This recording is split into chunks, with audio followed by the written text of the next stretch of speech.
अगदी ठेल्यावर मिळतात ना तसेच मस्त वाफाळलेले कापसासारखे लुसलुशीत व्हेज मोमोज आणि सोबत चटकदार ही तिखट चटणी. घरी मोमोज बनवल्यानंतर पाहिजे तशी म्हणजे ठेल्यावर जशी असते तशी टेस्ट येत नाही किंवा वरची पारी वातड बनते. पण आज आपण एकदम सोप्या पद्धतीने मस्त असं टेस्टी स्टफिंग आणि कापसासारखी लुसलुशीत पारी बनवणार आहोत, ज्यामुळे अगदी ठेल्यावर मिळतात ना तसेच मोमोज बनवून तयार होतील. नमस्ते, मी सत्याज रेसिपी मराठी या चॅनलवर आपले खूप खूप खूप मनापासून स्वागत आहे. तर हे मोमोज बनवण्यासाठी सर्वात पहिल्यांदा आपण मैदा मळून घेऊ. तर मी येथे 2 कप मैदा घेतला. आता या मैद्यामध्ये मीठ वगैरे काहीही मिक्स करायचं नाही, तर अगदी नॉर्मल पाण्यामध्ये मैदा चांगला मळून घ्यायचा. यामुळे मोमोज ना खूप मस्त असा कलर येतो. आता मैदा मळत असताना घट्ट असा मळून घ्यायचा, कारण मैदा जर पातळ मळला गेला तर व्यवस्थित पान लाटता येत नाही किंवा मोमोज बनवतानाही व्यवस्थित लेयर्स पाडता येत नाहीत. तसेच मैदा मळून झाल्यानंतर याला अर्धा तास आपण झाकून ठेवणार आहोत. त्यामुळे मैदा भिजल्यानंतरही हलकासा सॉफ्ट पडतो. त्यामुळे आपण पुरीला ज्याप्रमाणे घट्ट कणिक भिजवतो त्याप्रमाणे हा मैदा घट्ट भिजवून घ्यायचा आणि यावरती झाकण लावून अर्धा तास भिजण्यासाठी ठेवून द्यायचा. मैदा भिजतोय तोपर्यंत आपण मोमोजचं स्टफिंग आणि चटणीही बनवून घेऊयात. आता हे मोमोजचं स्टफिंग बनवत असताना मी पनीर आणि व्हेजिटेबल दोन्ही वापरणार आहे. यामुळे पनीरचं स्टफिंग खूप जास्त टेस्टी लागतं.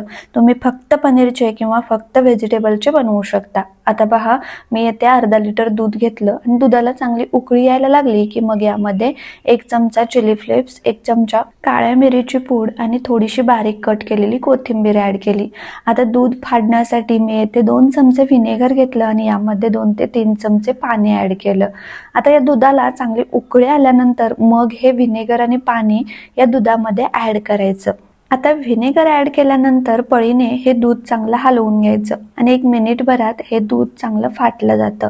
आता गॅस बंद करायचं आणि हे दूध एखाद्या चाळणीवरती काढून घ्यायचं. तर तुम्ही अशा पद्धतीने पनीर घरी बनवून घेऊ शकता किंवा डायरेक्ट रेडीमेड पनीर वापरलं तरीही चालू शकतं. पण आपण यामध्ये चिली फ्लेक्स आणि मिरी पूड घातले असल्यामुळे या पनीरला खूप मस्त असा फ्लेवर येतो. आता या पनीरमधील पूर्णपणे पाणी नितळण्यासाठी एका चाळणीवरती काढलं आणि पळीने हलकसं दाबून घेतलं. तुम्ही कपड्यामध्ये पिळून घेतलं तरीही चालू शकेल.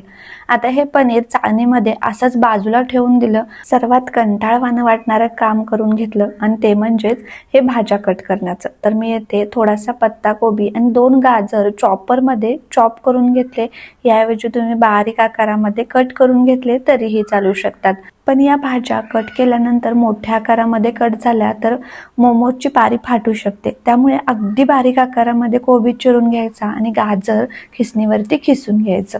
त्यानंतर मी 5 ते 6 लसूण पाकळ्या, 2 इंच आल्याचे तुकडे बारीक आकारामध्ये कट करून घेतले आणि थोडीशी कांद्याची पातही कट करून घेतली. तर पहा, इथे 1.5 कप चॉप केलेला कोबी आणि 1 कप गाजर आहे. आता हे मोमोजचं स्टफिंग बनवण्यासाठी लोखंडी कढई घ्यायची आणि गॅसची फ्लेम हाय ठेवायची.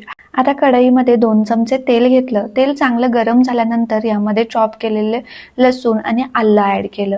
1 मिनिटभर चांगलं फ्राय करून घेतलं आणि त्यानंतर यामध्ये चॉप करून घेतलेले गाजर आणि कोबी ऍड केला. आता हे स्टफिंग बनवत असताना गॅसची फ्लेम हाय ठेवायची आणि हाय फ्लेमवरती लोखंडी कढई असल्यामुळे या मोमोजच्या स्टफिंगला मस्त असा स्मोकी फ्लेवर येतो. तर ठेल्यावरती जी भाजी फ्राय करून घेतात ना, तर अशीच हाय फ्लेमवरती आणि लोखंडी कढईमध्ये करून घेतात.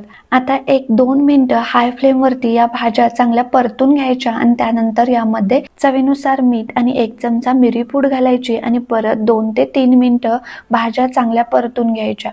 आता या भाज्या हलक्याशा सॉफ्ट पडायला लागल्या की यामध्ये 1 चमचा सोया सॉस आणि 1 चमचा रेड चिली सॉस ऍड करायचा. सॉस ही पूर्णपणे ऑप्शनल आहे, पण सॉस घातल्यामुळे स्टफिंगला खूप छान अशी टेस्ट येते.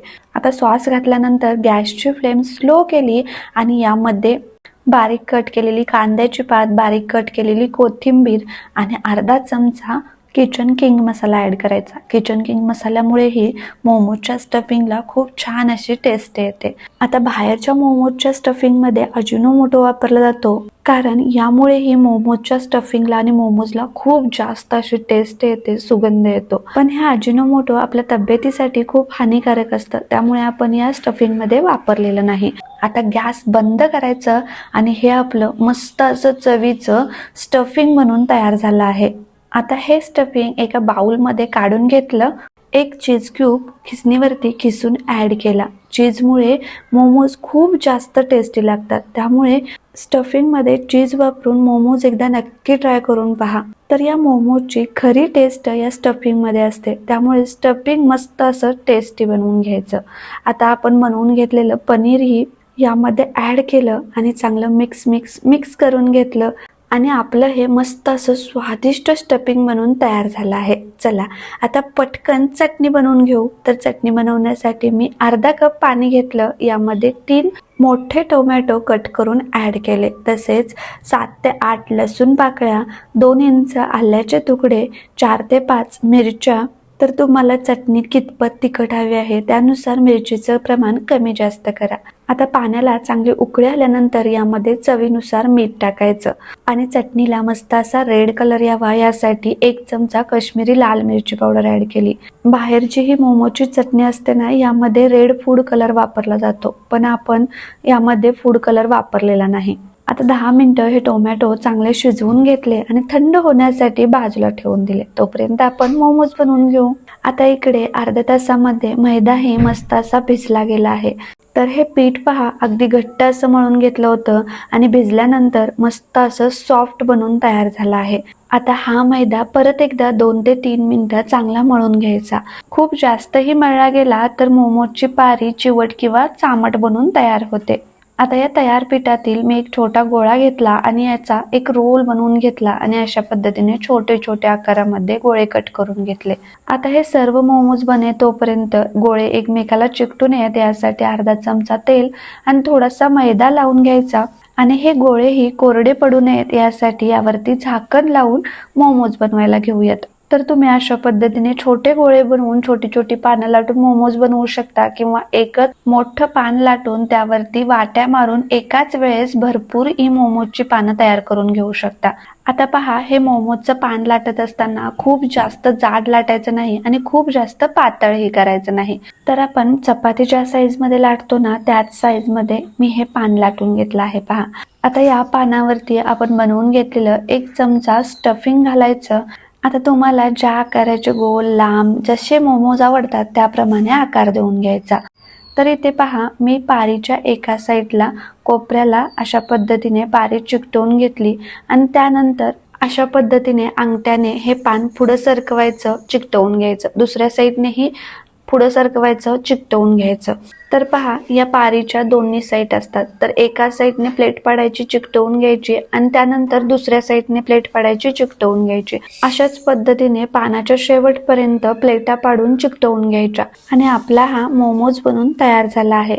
तर हे मोमोज आपण कायम बनवत नाही, कधीतरी बनवतो, त्यामुळे मलाही हे मोमोज बनवण्याचं इतकंसं प्रॅक्टिस नसल्यामुळे इतका छान आकार आलेला नाही.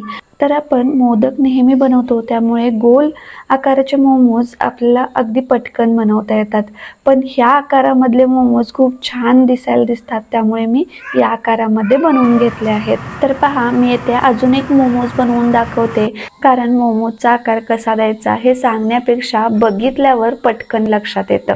आता हे मोमोज बनवण्यासाठी तुम्हाला जर खूप जास्त वेळ लागत असेल तर किंवा मोमोज बनवत असताना हे कोरडे पडू नयेत यासाठी हे बनलेले मोमोज एखाद्या कपड्याखाली झाकून ठेवा. आता मी हे 10 ते 15 मोमोज बनवून घेतले आणि तेवढेच पहिल्यांदा वाफवून घेणार आहे. तुम्ही स्टीमरमध्ये किंवा अशा पद्धतीने चाळणीमध्ये किंवा इडली पात्रामध्येही मोमोज वाफवून घेऊ शकता. आता या मोमोजला वरून थोडंसं तेल किंवा बटर लावून घ्यायचं आणि उकळत्या पाण्यावरती ही चाळण ठेवायची. आता मीडियम टू हाय फ्लेमवरती 10 ते 12 मिनिटं मोमोज चांगले वाफवून घ्यायचे. तोपर्यंत आपण चटणी बनवून घेऊया. तर आपण उकडून घेतलेले टमाटर एका मिक्सरच्या भांड्यामध्ये ऍड केले. या उकडलेल्या टमाटरवरच्या साली तुम्ही काढून टाकू शकता, पण मी यामध्येच घातलेले आहेत. आता ही चटणी खूप जास्त बारीक पेस्ट बनवायची नाही, अशी भरडसर वाटून घ्यायची. आणि ही पहा, मस्त अशी चटपटीत तिखट झणझणीत आपली ही मोमोजची चटणी बनवून तयार. आता इकडे 10 ते 12 मिनिटानंतर मोमोज मस्त असे वाफवले गेले आहेत. आता या मोमोज वरती मी थोडीशी बारीक कट केलेली कोथिंबीर आणि थोडेसे चिली फ्लेक्स टाकून घेतले आणि मोमोज अजून जास्त सुंदर दिसत आहेत पहा. आणि हे मस्त असे गरमागरम वाफळलेले मोमोज आणि मस्त अशी चटपटीत चटकदार चटणी खाण्यात खूप मजा येते. आणि मोमोज पहा ना, किती सॉफ्ट कापसासारखे लुसलुशीत बनून तयार झाले आहेत. चला तर ही मोमोजची रेसिपी तुम्हाला थोडी जरी आवडली असेल तर एक लाईक करा आणि कमेंट्स करून सांगायला विसरू नका कसे बनले आहेत ते. तसेच माझ्या चॅनलवर अजून नवीन असाल किंवा अजून सबस्क्राईब केलं नसेल तर प्लीज सबस्क्राईब करून घ्या. फेसबुक पेजवर पाहत असाल तर फॉलो करून घ्या, म्हणजे माझ्या नवनवीन पारंपरिक परफेक्ट प्रमाणातील परफेक्ट रेसिपी सर्वात आधी आपल्यापर्यंत पोहोचतील. Thank you, bye.